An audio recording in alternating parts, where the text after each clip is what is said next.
Hello everyone, welcome back in judicial world.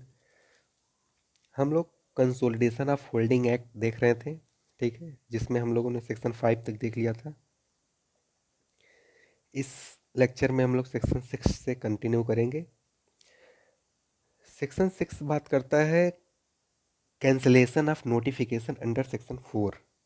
ठीक, हम लोगों ने सेक्शन 4 में कल देखा था, मतलब इसके पहले वाले लेक्चर में देखा था कि पहली बार इस एक्ट को अप्लीकेबल करने के लिए इसमें स्टेट गवर्नमेंट नोटिफिकेशन इशू करता है सेक्शन 4 में। ठीक, सेक्शन 5 में हम लोगों ने देखा था कि अगर एक बार नोटिफिकेशन इशू हो गया तो उसका इफेक्ट क्या होगा जहाँ पे कंसोलिडेशन ऑपरेशन हो रहा है। ठीक है, अब हम लोग सेक्शन 6 में देखते हैं। सेक्शन 6 कहता है cancellation of notification under section 4। इसका सब सेक्शन 1 कहता है it shall be lawful for the state government at any time to cancel the notification made under section 4 in respect of the whole or any part of the area specified therein। मतलब ये कह रहा है इस अगर state government को ऐसा लगता है, ठीक है, ऐसा लगता है कि ये अप्रोप्रिएट होगा, ये लॉफुल होगा, तो मतलब उसको ऐसा लगता है कि लॉफुल होगा तो वो जिस एरिया में नोटिफिकेशन सेक्शन 4 में इशू किया था वो नोटिफिकेशन कैंसिल कर सकता है। ठीक है, in respect of whole, yes, मतलब पूरे पार्ट के लिए या फिर उस एरिया के किसी एक पार्ट के लिए, जैसा वो अप्रोप्रिएट समझे। ठीक है, इसका सब क्लॉज 2 कहता है where a notification has been cancel, जहां नोटिफिकेशन कैंसिल हो जाता है in respect of any unit, किसी किसी यूनिट के रिस्पेक्ट में, अंडर सबसेक्शन 1। ठीक है, such area shall subject to the final order relating to the correction of land record. ठीक है, subject to the final order relating to the connection with land record if any pass on or before the date of such cancellation cease to be under consolidation operation with effect from the date of cancellation। ठीक है, ये कह रहा है कि subsection 1 में एक बार अगर नोटिफिकेशन कैंसिल कर दिया जाता है किसी यूनिट के संबंध में, ठीक है, तो उस एरिया में जो भी ऑर्डर पास किए गए थे ऑन और before the date of such cancellation, जिस दिन कैंसिल किया गया उसके पहले वो सभी ऑर्डर सीज हो जाएंगे। ठीक, अंडर कंसोलिडेशन ऑपरेशन। ठीक है, वो कंसोलिडेशन ऑपरेशन ही सीज हो जाएगा तो उसके संबंध में जितने भी ऑर्डर पास किए गए थे सब खत्म हो जाएंगे। ठीक, subject to the final order relating to the correction of land record, अगर कोई भी फाइनल ऑर्डर किसी लैंड रिकॉर्ड के संबंध में है तो उसके अधीन रहते हुए। ठीक है, सेक्शन सेक्शन 6 ए कहता है special provision with respect to undisputed succession और ट्रांसफर। ये अनडिस्प्यूटेड सक्सेशन और ट्रांसफर के संबंध में स्पेशल प्रोविजन की बात करता है। इसका सब सेक्शन 1 कहता है after the publication of notification under sub section 2 of section 4 और section 4A and before the start proceeding under section 8। ये कह रहा है कि section section 4 of sub section 2 में या फिर सेक्शन 4A में एक बार नोटिफिकेशन जब स्टार्ट कर दिया गया और सेक्शन 8 में जब प्रोसीडिंग एक बार स्टार्ट हो गई, सेक्शन 8 में स्टार्ट होता है, ठीक है, उन उसके बीच में as the A case of undisputed succession, ठीक है, अनडिस्प्यूटेड सक्सेशन का case shall be dispose of by the consolidator. ठीक है, अगर कोई अनडिस्प्यूटेड सक्सेशन का केस है तो वो उसके बीच में डिस्पोज ऑफ कर दिया जाएगा, किसके द्वारा? कंसोलिडेटर के द्वारा। ठीक, एंड कोई केस है अनडिस्प्यूटेड म्यूटेशन का, अगर कोई केस अनडिस्प्यूटेड म्यूटेशन का है on the basis of transfer shall be dispose of by the assistant consolidation operation. ठीक है,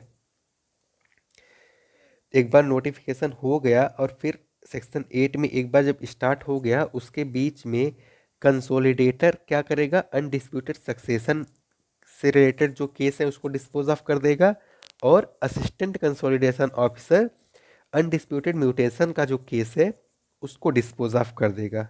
ठीक है, in such manner and after making such inquiry as में प्रिस्क्राइब। ठीक है, उस मैनर में जैसा प्रिस्क्राइब किया जाए। ठीक है,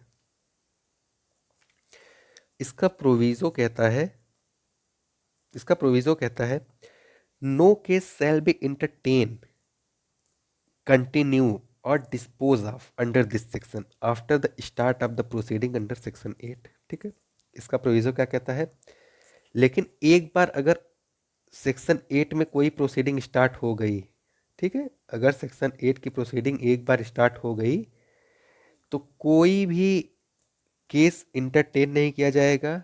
ठीक है, कोई भी केस सुना नहीं जाएगा, या फिर कोई भी केस जो चल रहा है उसको कंटिन्यू कहीं नहीं किया जाएगा, या फिर उसको डिस्पोज ऑफ भी नहीं किया जाएगा। ठीक है, एक बार प्रोसीडिंग स्टार्ट हो गई तो ये सब काम नहीं होगा।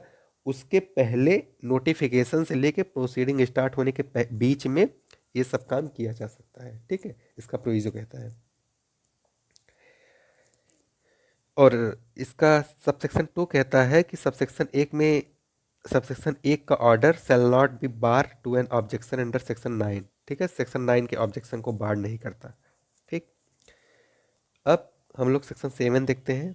सेक्शन 7 कहता है रिवीजन ऑफ विलेज मैप। ये विलेज मैप के रिवीजन की बात करता है।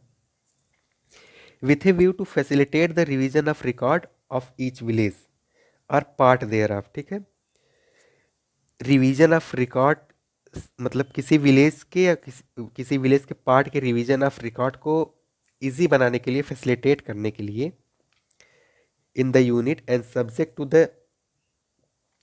subject to the provision herein contain, the district deputy director of consolidation shall before the provisional consolidation scheme for the unit is prepared। ठीक है, तो डिस्ट्रिक्ट डिप्टी डायरेक्टर मैप को रिवाइज कर सकता है, cause to be revise the village map of such unit. ठीक है, village map का रिकॉर्ड कर किसके पास अधिकार है, डिस्ट्रिक्ट डिप्टी डायरेक्टर को। ठीक है, लेकिन before the provisional consolidation scheme is prepared. ठीक है, एक बार consolidation, provisional consolidation scheme prepare हो गया तो ये मतलब विलेज मैप रिवाइज करने का राइट नहीं है। उसके पहले डिस्ट्रिक्ट डिप्टी डायरेक्टर के पास ये होता है कि वो विलेज मैप को रिवाइज कर दे। ठीक, अब सेक्शन 8 क्या कहता है, revision of field book and the current annual register, determination of the valuation and share in joint holding. ठीक है, ये फील्ड बुक और करंट एनुअल रजिस्टर के रिवीजन की बात करता है for the purpose of determine the valuation and share of joint holding. ठीक है, इसके लिए वैल्यूएशन और शेयर के लिए, अगर जॉइंट होल्डिंग है तो उसके वैल्यूएशन और शेयर को डिटरमाइन करने के लिए फील्ड बुक और करंट एनुअल रजिस्टर को रिवीजन करने की बात सेक्शन 8 कहता है। सेक्शन 8 का सब सेक्शन 1 कहता है upon the revision of map under section 7। ठीक है, सेक्शन 7 में मैप के रिवीजन होने के बाद the district deputy director of consolidation shall subject to the provision herein after contain and in such manner as may be prescribed cause to be। ठीक है, यहाँ भी district deputy director of consolidation के पास ही अधिकार है। ठीक है, कि वो इस एक्ट के प्रोविजन के अधीन रहते हुए रिवाइज करे किसको, फील्ड बुक को। ठीक ठीक, रिवाइज करे फील्ड बुक को ऑफ द यूनिट, उस यूनिट के फील्ड बुक को रिवाइज करे after the field to field पार्टल मतलब निरीक्षण करने के बाद, and the current annual register after it test and verification. ठीक, टेस्ट और वेरिफिकेशन करने के बाद करंट एनुअल रजिस्टर को भी क्या करे, रिवाइज करे। ठीक है, मतलब ये district deputy director of consolidation के पास ये रिस्पॉन्सिबिलिटी है कि वो फील्ड बुक को रिवाइज करे और करंट एनुअल रजिस्टर को रजिस्टर को रिवाइज करे after it test and verification. ठीक है, इसका सेकेंड क्लॉज कहता है determine in consolation with the consolidation committee the valuation of. ठीक है, कंसोलिडेशन कमिटी, इसके पहले हम लोगों ने पढ़ा था ना कंसोलिडेशन कमेटी का रोल आएगा। तो इन कंजुलेशन मतलब कंसोलिडेशन कमेटी के परामर्श से कौन, district deputy director of consolidation क्या करेगा, वैल्यूएशन निकालेगा। किसका, each plot after taking into consideration it's productivity. Valuation कैसे निकालेगा, सभी प्लॉट का after taking into consideration it's productivity, उसके प्रोडक्टिविटी को ध्यान में रखते हुए, उसके लोकेशन को ध्यान में रखते हुए एंड उसकी अवेलेबिलिटी को ध्यान में रखते हुए, ठीक, ऑफ इरिगेशन फैसिलिटी, और इरिगेशन फैसिलिटी के को ध्यान में रखते हुए, ठीक है। वैल्यूएशन निकालने के लिए district deputy director of consolidation consolidation committee के परामर्श से क्या क्या देखेगा किसी प्लॉट का, उसकी प्रोडक्टिविटी देखेगा, नंबर 1, नंबर 2 लोकेशन उसका देखेगा, नंबर 3 अवेलेबिलिटी देखेगा, और नंबर 4 क्या देखेगा, इरिगेशन फैसिलिटी देखेगा उस लैंड की, ठीक है, उस प्लॉट की, ठीक। और इसका बी कहता है ऑल ट्रीज, वेल्स, ठीक, and other improvement existing in the plot for the purpose of calculating compensation there. और किसी भी प्लॉट में ट्रीज है तो उसको देखेगा, वॉल है तो उसको देखेगा, और कोई भी इम्प्रूवमेंट हुआ है तो उसको देखेगा फॉर द पर्पस ऑफ। और देखने का पर्पस क्या होगा कि एक बार जब कंसोलिडेशन ऑपरेशन हो जाता है तो अब ये जरूरी नहीं कि जो फील्ड आज के टाइम जिसका हो उसी का रहे, अगर वो दूसरे के पास जाता है तो पहले वाले को, अगर वो बनाया है उसको, तो कंपनसेट करने के लिए, ठीक है। तो कैलकुलेटिंग द कंपनसेशन, तो कंपनसेशन कितना होगा उसको कैलकुलेट करने के लिए इसका वैल्यूएशन निकालेगा, ठीक है, इसकी ड्यूटी होगी, ठीक। अब इसका सब क्लॉज 3 कहता है ascertain the share of each owner, ठीक है। जितने भी ऑनर होंगे उनके शेयर को एसरटेन करेगा, मतलब शेयर को एसरटेन करने से मतलब उनके शेयर को डिफाइन करेगा, उनके शेयर को बताएगा, मतलब अलग करेगा, ठीक है। If there be a more owner than one, अगर एक से ज्यादा ऑनर है, out of the valuation determine under clause B of clause second, ठीक है। अगर क्लॉज सेकंड की क्लॉज बी जिसमें tree well and other improvement हम लोगों ने देखे, उसमें कोई एक से ज़्यादा ऑनर है तो उनके शेयर को अलग करेगा, असर्टेन करेगा, ठीक है, for the purpose of valuation, ठीक है। और इसका सब क्लॉज 4 क्या कहता है, इसका सब क्लॉज 4 कहता है determine the share of individual, ठीक है, और इंडिविजुअल टेन्योर होल्डर इन ए ज्वाइंट होल्डिंग। अगर कोई ज्वाइंट होल्डिंग है तो उसमें इंडिविजुअल टेन्योर होल्डर का वो शेयर डिटरमाइन करेगा, ठीक है, कि इंडिविजुअल, हर एक इंडिविजुअल का कितना शेयर है किसी ज्वाइंट होल्डिंग में, ठीक है। और उसका पर्पस क्या होगा, effecting partition to ensure proper consolidation, ठीक है। उस पार्टी कोई पार्टीशन होता है तो उसको प्रॉपर हो इसके लिए, ठीक है। अब इसका सबसेक्शन 2 कहता है, ठीक, सेक्शन 8 का सबसेक्शन 2 कहता है the district deputy director of consolidation shall cause to be prepare a खसरा चकबंदी, ठीक है। District deputy director of consolidation खसरा चकबंदी को प्रिपेयर करेगा in the form prescribe in respect of all the plot filing in the unit, ठीक है। जो उस यूनिट में जितने भी प्लॉट हैं उनके संबंध में खसरा चकबंदी district deputy director of consolidation prepare करेगा। And also a statement showing the mistake and disputed case of succession and disputed discover during the test and verification of the annual register and in the course of field to field parcel, ठीक है। खसरा चकबंदी prepare करेगा और statement prepare करेगा जिसमें ये दिखाएगा undisputed case of succession and dispute जो डिस्कवर किए गए हैं वो, ठीक है। तो डिस्ट्रिक्ट डिप्टी डायरेक्टर के पास ये 2 ड्यूटी होंगी सबसे सब सेक्शन 2 में, ठीक है। अब सेक्शन 8 ए क्या कहता है, preparation of statement of principles, ठीक है, स्टेटमेंट ऑफ प्रिंसिपल को प्रिपेयर करना।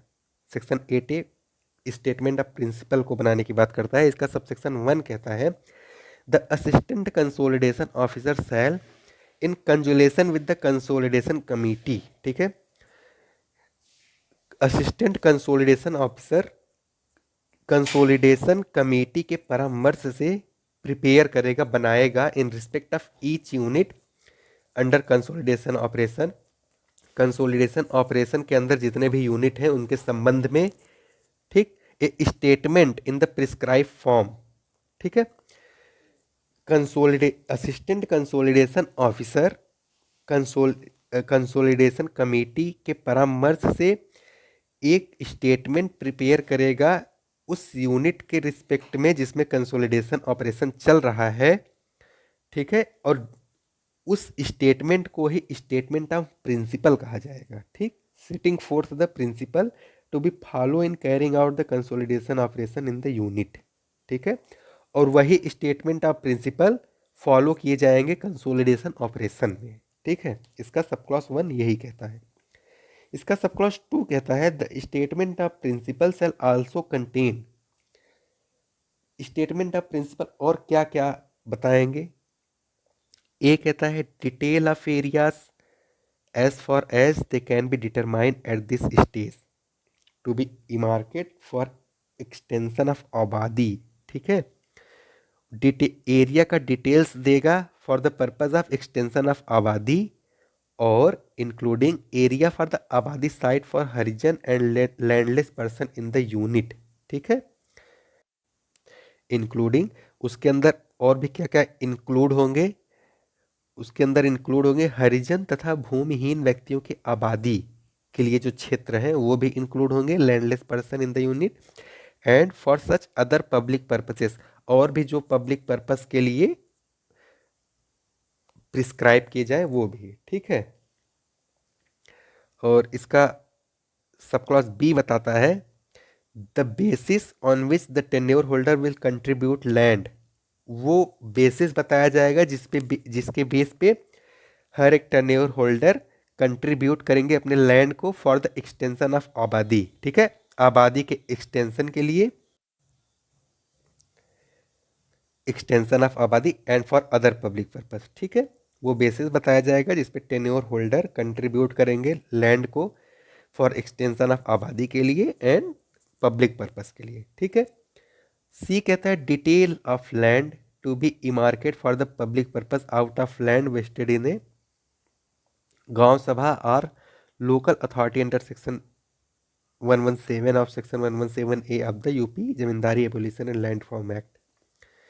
ये कहता है UP zamindari and land reform act की सेक्शन 117 या 117A के अधीन गांव सभा या स्थानीय अधिकारिकी में निहित भूमि में उसके भूमि में से जो सार्वजनिक प्रयोजन पब्लिक पर्पस के लिए वह निर्दिष्ट किए जाए उसको भी बताएगा, ठीक है।